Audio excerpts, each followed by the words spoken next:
রাধে রাধে। আজকের গোপাল সোনার ভোগের জন্য বানাবো বিছা কলার একটা রেসিপি। তো সেই জন্য বিছা কলা নিয়ে বসে গেছি বাজবো বলে। আর ওইদিকে গোপাল সোনাকে তুলসী মহারানীর কাছে খেলা করতে দিয়ে এসেছি।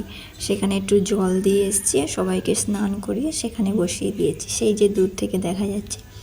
তো এখন আমি বসে বসে রোদের মধ্যে বসে বসে বিছা কলার দানাগুলোকে ছাড়িয়ে নেব। তো আপনারা কমেন্ট করে জানাবেন যে কে কে বিছা কলার কী রেসিপি জানেন। আমি তো একটা রেসিপি বানাবো, সেটা শেয়ার করব। তো বিছা কলাগুলোকে আমি ভালো করে ছাড়িয়ে নিয়েছি, ছাড়িয়ে নিয়ে হালকা হলুদ দিয়ে গরম জলে ভাপিয়ে নিয়েছি, হালকা করে সিদ্ধ করে নিয়েছি।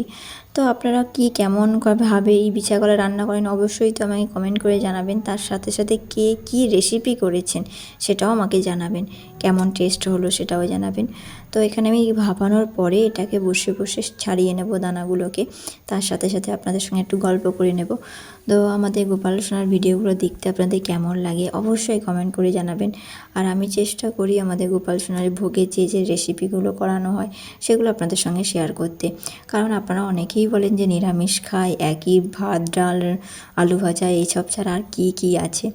তো না, নিরামিষের অনেক কিছু রেসিপি রয়েছে যেগুলো অনেকেই জানে না। তো চেষ্টা করবো আপনাদের সঙ্গে শেয়ার করতে যতটুকু। এখন এই বিছা কলাগুলোকে নিয়েই আমি রেসিপি করব। তো আসছি খুব শীঘ্রই এই বিছা কলার রেসিপি নিয়ে। রাধে রাধে।